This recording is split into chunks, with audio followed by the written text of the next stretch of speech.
All right, what is going on, Banter fan? Welcome into today's edition of In the Game. I am your host, Hustle, and as always, we will be going into the crypto gaming markets today, and more so on the entirety of the landscape and the economics of crypto gaming. I have the pleasure to be joined by Serhan, the co-founder of Spintop, in this edition, and we'll dive into everything Spintop and the future of crypto gaming, where we think things are going, and what's going to adopt the most users into this space. They speak with so many games, so I'm extremely excited to kind of, pick their brains on what they're seeing. So without further ado, let's get in the game.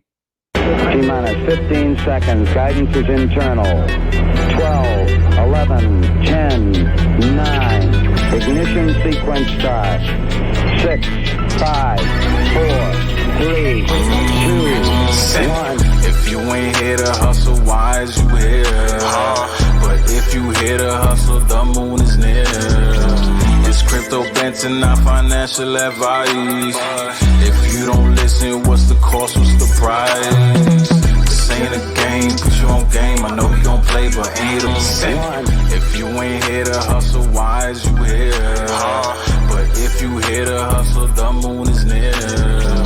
It's crypto Banter, not financial advice. If you don't listen, what's the cost, what's the price?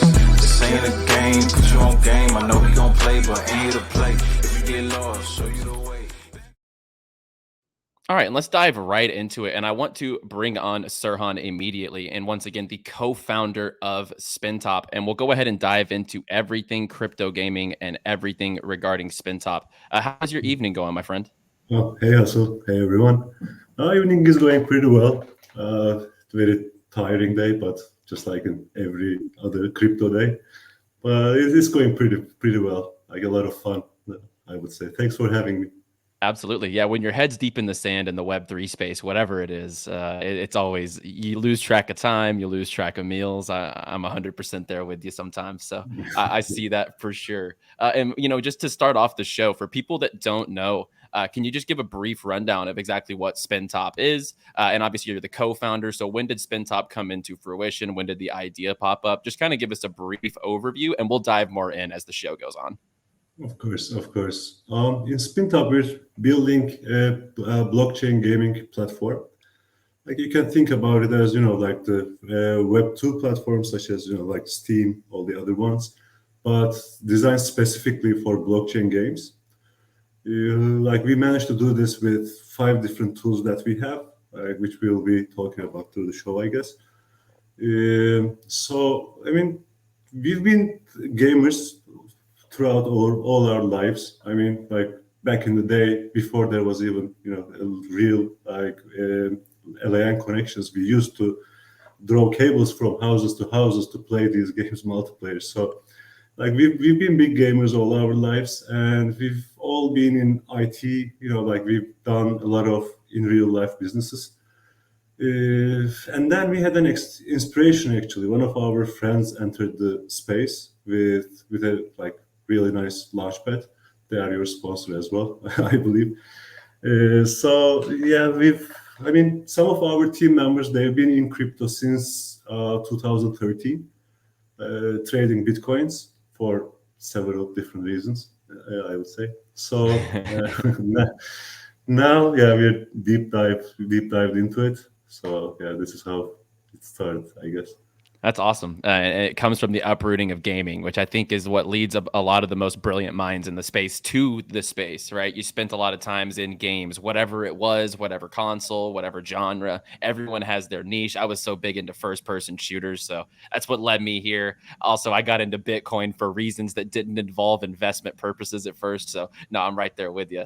And so I completely understand. And I kind of just want to, pick your brain on a couple things as far as the crypto gaming space, and then we will go element by element and piece by piece on the platform. But we're just kind of starting with the Gamepedia, and we can kind of use it to go along with the Gamepedia. It's almost like the IGN. I see it as the block of the blockchain, right? Where you go on and there's reviews for these games, and users can submit reviews, and there's just the full blown information, gameplay, videos, screenshots. So y'all talk to a ton of different games. Y'all vet a ton of different games. What's your opinion on the current health of the play to earn space?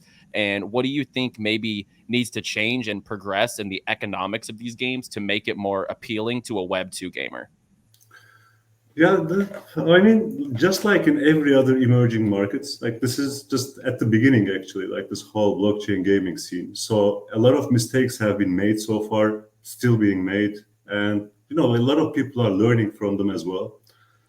Yeah, I believe most of the problem, like the biggest problem most of the games are facing right now is this, the thing being stuck as a Ponzi scheme. It's all, like the success of the project is very tied to how big they get, how many users they have. Like it has to keep growing the counts so that there will be like, more buyers, more people interested in the game, so they can sustain it up to a point. And still, I mean, like we've seen a lot of big names who are spiraling down constantly. I think one of the biggest mistakes that people do here is it's very cliche lately, but like it's mixing play to earn and play and earn. What I believe is like there has to be a lot of incentives for people to spend money inside the games as well, because it's like this is actually running an economy. Like you're minting these tokens to give out, actually, and the more you mint, there's an inflation that the price drops as well. And there is like the more you give it to people, it creates a lot of sales pressure. But for fighting against that inflation, most of the games right now don't really have a lot of burning mechanisms. Like that's what I mean when I say play and earn. Like people has to like the first goal is to have fun, to get engaged in the game. And when you do that, actually, you start spending money in the game as well. You start buying your cosmetics, you start buying your characters and everything, so on. So I think this is one of the biggest things missing in the space right now. Like a lot of utility and a real fun game that I mean, of course there are some, but mostly I would say is the games are just rushing into the space and without getting the necessary preparations. I would say in a kind of an opportunist mindset. I mean, there's nothing wrong with taking the opportunities, but like jumping into something just because there's money there, it doesn't kind of work like that. And there's a lot of projects like that in the space right now.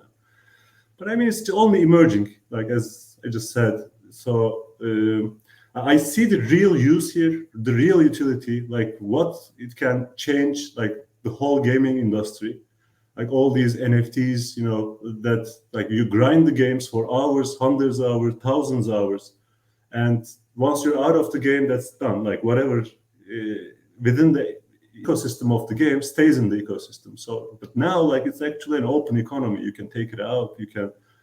So yeah. Yeah, and I completely agree. And right now, it's the opposite of current, Web3 powerhouse games, where in the current state of games, it's crazy to say, but the more users that come into those tokenomic economies that have an infinite supply token, it almost hurts it, because then the liquidity starts coming out at such a more rapid rate that it's a hype cycle. It just becomes this big bubble that's eventually going to pop. And when you're onboarding more users as a game, that's not what you want. And this shifts to the whole thing where I think Web 2 gamers, back to that, they're kind of disconnected from the fact that these revenue streams for gaming studios, 60% of 2021 gaming revenue was from downloadable content or microtransactions, which are basically what NFTs would serve as in the game. When you buy a skin in Warzone, when you buy a skin in Fortnite, etc. And speaking of Warzone, Activision Blizzard just last year earned a record 5.1 billion just off of microtransactions. But yet the players think it's a scam. So I think there's the education of what NFTs could do inside of games, because it gives the power back to the player and giving them a reason to purchase things, as you said. I think that's going to come with the fun games, because when you look at the current state of gaming, people go watch their favorite streamers. If you want to be good at Apex Legends, if you want to be good at Valorant, Fortnite, or if you think someone's entertaining, you go and watch them on these games. And when they're using something that's purchasable, or whenever you see people in the economy of influence that are using that skin in Fortnite or that skin, then it becomes acquirable. It becomes desirable for these players to grab. So I love that point. And where do you think maybe esports and streaming fit into this whole thing? Because I think it's a big void as well. And as far as competition on the blockchain, when the games get here, do you think that this is a void that will be filled? And what do you think as far as the organizations that will come in? Do you think Web 2 esports will get involved, or will we have brand new Web 3 esports organizations? Honestly, we've been already getting in touch with a lot of like esports teams, a lot of esports communities, trying to shift to this space as well. Awesome. For many different reasons, actually. Like one being, I mean, it's with the mass adoption. Like once actually like real good games are coming up, and they are coming actually, like they really are coming. Some AAA. Like I've met people designing the game with Unreal Engine 5. Like it is coming there. So we just have to be, I guess, a little bit patient, and probably like all these esports and like it's very community based as well. Web3, like the community is something extremely important for every project. So like for keeping the community in line, getting them involved, all these esports tournaments and all these events is a must. So I'm sure it's going to start building up here as well once the actual games, a lot of fun, that which people has a lot of fun, comes up. Yeah, like this is big times early access. This just came out yesterday, for example. And to me, it just looks like a mix of like Diablo and like a World of Warcraft, like open world style game. It's really, really solid. And this is one of those games I'm excited for, because you hop in here not to, like a lot of the problems when you hop into a certain game, it feels like a job because you're just doing it for the money, literally. When you actually hop on these types of games, you're going to actually start having fun, which I just love, because that's what we all got into games for. I didn't come home every day to play Halo 3 and Call of Duty 4 to earn anything. I was just out there playing to have fun at that time, so I completely imagine if you can earn on top of that. It's this fun, and you have the potential to earn. I think that's the whole thing too. And everyone at their time of life has to put down the game, right? I think at some point you have to put down certain games, or a game dies a little bit, the player base starts to leave, or something in life. You go to college, you get a full-time job, whatever happens in the progression of your life. Sometimes you have to look at things and be like, I can't play this anymore. And in the current state, obviously, you can't be monetized for that unless you're selling it on like a black market website where you sell your RuneScape account. So this just provides so much opportunity for gamers, top to bottom, whether they're fully immersed or whether you're leaving gaming and you want to maybe cash out on what you've done in the meantime. Yeah, or you even have more chances. Like you don't even have to sell them. Like now you can just rent it to people, give it to people to grind for you, and it turned into an investment actually. Like these games in a way. Yeah, definitely. So by the way, I met these guys the big time like a few months ago. Really cool guys, and they really know what they're doing, and they showed it with this trial that they sent as well. Like really good job. Yeah, I was super impressed. And this is now live for the gold access pass holders. So for the NFT holders for gold access, they can now hop in here and play. And it's absolutely insane to see, that this is, around the corner, and it's now here. And we have like Phantom Galaxies, which is AAA quality. So it's really good to see these types of games coming across. And we have like a GTA style game. It is turn-based, but it's like a Grand Theft Auto Saints Row mix here with Mobland. So games that at least have more appeal to the masses. Like I loved Grand Theft Auto. I loved Grand Theft Auto Online. So I'm really looking forward to that type of stuff. And let's just kind of talk more about Spintop for the back half of the show and kind of everything you guys are doing. And as far as, the Gamepedia, we've already talked about it. Kind of I see it as the IGN sort of the blockchain gaming space. And we need something like that, a central hub of information, reviews from both the platform and users, screenshots, gameplay. It's just a one-stop hub for everything. And so for the progression here, y'all are also adding tutorial guides, if I'm not mistaken, right? So gaming guides for each game. Yeah. I mean, the whole goal of Gamepedia was like we approached many of the things with the problems that we're facing at the moment. Like the blockchain gaming space is very scattered. Like you don't know what to play, you don't know how to play, and a lot of people are very new to this as well. So there are a few barriers. That's how we wanted to position all the products, like by lowering the barriers. So the Gamepedia, we positioned this as an aggregator, like a traffic provider for blockchain games. Also, we want to inform people about like what to expect in the game, how to enter the game, how to maximize their yields. So it's more of an aggregator and information source for the games. And once the platform is completed and all the tools are out, we're planning to Gamepedia will be the face of our product, actually, the platform. I love it. So every other tool will be integrated in these pages of the games. So you will be able to enter the game, like there you will find their NFTs. You can swap their tokens right away. You'll find if they have a staking pool or a farm, like in Spindex, or you will see the guilds, the centralized guilds, where we'll come to later, and just rent an NFT and play with it, these kind of things, but all through their pages here. I love it. I love it. Building a fully encompassed ecosystem. And there's also Gamefi, so to speak, with the Spindex. And I think it adds a unique layer as well. So you have liquidity pools with, I believe these are all partners of Spintop, correct? All the ones that you're paired with here in the liquidity pool. I believe it's Age of Tanks. We have MetaStrike. You see Seedify here. Obviously, you can pair your spin with BNB. So if you are a holder of any of these tokens out there, it's a great place to come and, get daily APRs. All of them, other than just a couple, are actually, up on the upper hand, closer to 1% per day. And then some of them are crazy percentages per day, but they probably have the lower TVL. So a great opportunity for the GameFi. And obviously, what's y'all's plan for the long term for the Spindex? Yeah, we position Spindex actually because, as I said, we're trying to become a platform for these. So we want to give access to the projects through our website. So to be able to achieve this, Spin had to be agile between other gaming tokens. This was the vision of the whole DEX at first. But then once we see this, it actually plays pretty well with the rest of the products as well. For example, we have a launcher. We can launch the project, and when their vesting time comes, we can open up their pools. Other than just being agile, it started to give us some we actually want to be the native token of the gaming world. So for this, we have to have a DEX, and after this, we will connect this to an AMM as well, which is going to be open in a few months, I would say. So it was necessary for us to reach our vision.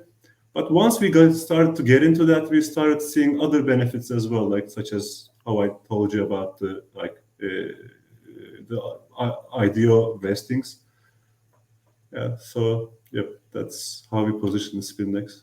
Awesome. I love it. And obviously with the Spinstarter around the corner with that utility, and it just builds more of a loyalty and a relationship with each game that does partner with Spintop, because you do have those layers of incubation as well as getting them onto the Spindex, putting their games on the Gamepedia. So there's just a lot that y'all can do to help market and incubate projects. And it's definitely all coming together in one big, ecosystem here, which I think when people are looking across the blockchain, it's so hard sometimes to put your chips in one game. But when you're looking at a well-encompassed ecosystem like Spintop, it makes it a lot easier because there's so many prongs to the utility. And then talk about the Guildmaker. I'm super interested in that as someone who has a ton of play to earn assets and I do manage scholars at the current time. So talk a little bit about the Guildmaker and where that progression is going to come into the platform and how that's going to work.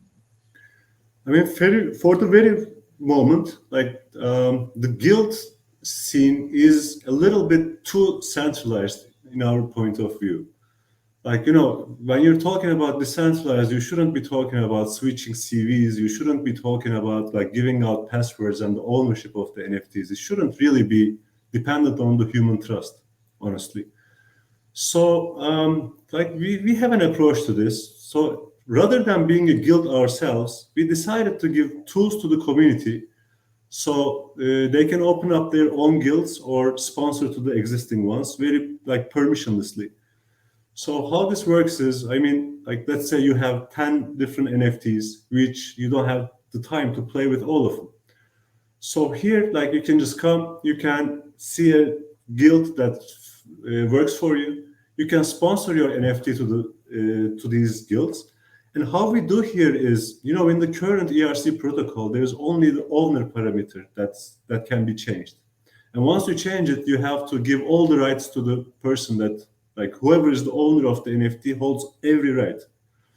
So what we do is we wrap these NFTs, we clone them, and we turn them landable. We add another parameter called the user parameter, which is controlled by the owner of the NFT. So once they wrap the NFT goes to the guild pool, and whoever has enough MMR of the scholars can just take these, use it, and once they're done, the NFT goes back to the guild pool, and the profit is shared between the owner and the scholar.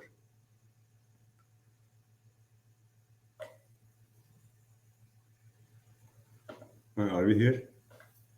Yeah, sorry about that. I think I disconnected there for just a second, but I got the gist of what you were going with there on the Guildmaker. And as far as the flaws that the current models do have, it is very centralized, and I completely agree on that. And I think it's a good perspective from you guys' side. You know, y'all see so much in the ecosystem, y'all see so much going on in the gaming space.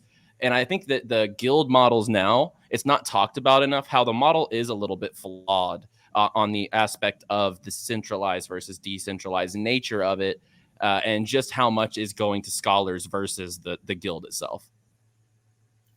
Yeah, I mean, we want this to be, how can I say, like dependent on the users. Yeah, player owned. Yeah, whoever can put their NFTs, they can set up their minimum MMR. So, you know, people who has, you know, like we'll be monitoring the NFTs in the system actually. Once they're wrapped, we will be monitoring how much each NFT is making every hour. And depending on it, we have the scholars who take these NFTs and, you know, get an earning. We compare that earning with the moving average of the NFT itself. And that determines the MMR of that player. Got it. So, I mean, the owner of the NFT, he can set up how much he wants to give to the scholar, how much he wants to take it to himself, what's the minimum MMR. Like, it's a total free market. That's what we want to build here. Like, and the scholar sees, he likes it, he rents it. He doesn't, then he goes on to another NFT. And once it's like that, you know, naturally it sits in a balance, actually.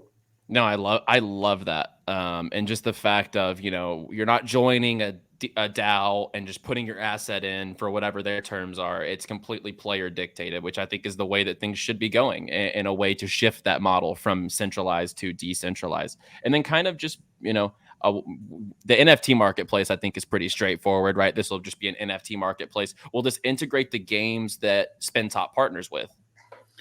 Yeah, here we want to position this more as a shared economy, actually, rather than just buying and selling the NFTs. You know, like there'll be guilds inside, there'll be solo players inside, and you know how it works. Like there are synergies in most of the games, there are synergies in NFTs. Like also, I mean, I'm sure you're familiar with Diablo, for example. Yeah, of like course. You try to create sets there, you know, you grind for hours there, but you have the missing one, so it doesn't give you the effect that you want it to be. So here, what we want is these, like the guilds and people, to swap between each other, like to share these actually. So this is the main reason that we're positioning the NFT marketplace here. We won't be doing the inventory in ourselves. We're planning to have different like partnerships with different marketplaces and put their inventories here and like burn the commission that we get here. Like just like the games, we're in the same problem. Like if we don't have enough utilities, if we don't have enough burn systems, we'll spiral down. That's it. That's Makes why sense. like with everything, every transaction that you hold inside is going to be burned in the ecosystem. Okay, that makes sense, and I love it. And it's, as it says here, it'll be the supply ground for both guilds and solo players, as you just mentioned. Kind of like the just like a central hub for swapping your NFTs, more so than, you know, buy sell, so to speak. It's more for trading your assets out for this game, for that game, etc. So I definitely like that approach. And then talk a little bit just to kind of finish it off about the Spinstarter. I think it's the newest product, and I think this will be an IGO launchpad for games, if I'm not mistaken. It is. But again, like we have a bit of a different approach here. How this works is right now there is one vault in the Spindex. Like we want to hold this tier list. Like it's not about how much coin you hold. That's how you get your allocations. But like there's a tab on the left called the Spinstarter.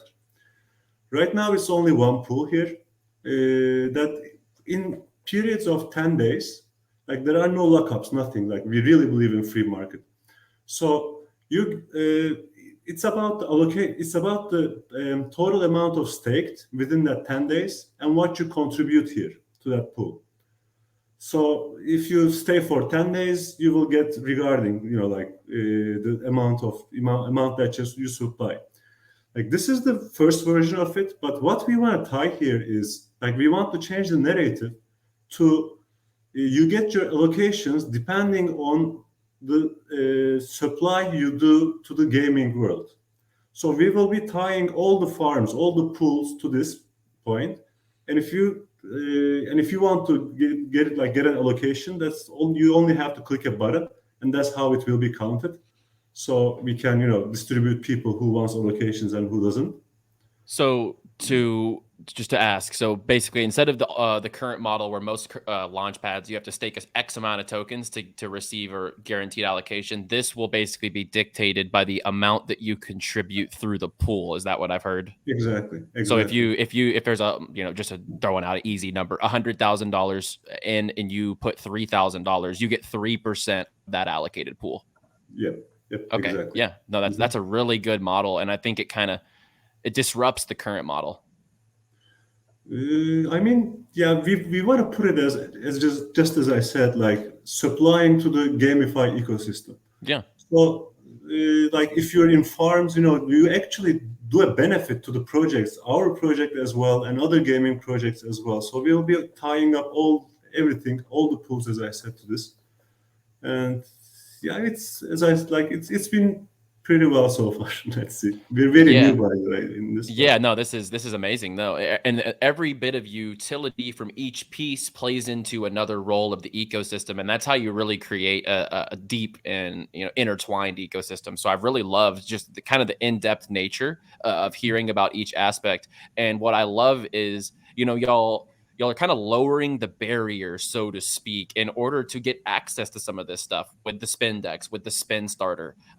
When you hear the daunting term that you have to stake, 20,000 tokens of something to get access to the allocations sometimes are good, sometimes they're bad, just depending on the saturation of the pools. But this here goes strictly off of your contribution to the pools. Very interesting protocol on that regard. And as I just showed, like the new gameplay guides, I'm big on that because I like to walk people through games. There's so many elements here that I pick and see that I'm just like, wow, there's a lot of utility to be had here. Let people know where they can find more information about Spintop. Maybe let people know the Twitter for Spintop and where they can participate and potentially just learn more. We have this box that actually explains everything very detailed. And for the news, we have some announcement channels, blah, blah. We can type it under my posts. Yeah, what we do also, another thing that we do differently in Spinstarter is like, we actually don't really want to be a launchpad. Like it's one of our tools. So what we're interested here is not like launching a lot of projects, but launching projects that we can actually keep on working with the rest of our tools post-IDO. Yeah. Like it's very important for us. So it's kind of a niche launchpad. I mean, we're doing tryouts at the moment, and have been pretty happy with like how everything worked. Yeah. But like as I said, we'll be launching a few ones which can be our partners to walk hand in hand later on as well. I love that approach. It's like a front to back, approach to integrate throughout the different layers of, once again, the ecosystem, and they're strategically integrated from the Spinstarter to the Gamepedia to the Spindex. I think it's a great platform. Thanks a lot. Absolutely. And guys, follow them on Twitter at Spintop Network, and then their official site is spintop.network. And be sure to like the show if you enjoyed the show, if you're bullish on what Spintop is doing, or if you're bullish on the future of crypto gaming, as I know we are here on the show. And we're trying to lead the way in the path for adoption for the Web3 gaming space. So be sure to like and subscribe for more daily shows here at 2:30 p.m. Eastern. I will be back tomorrow for the Thursday edition, guys. As always, play well, my friends.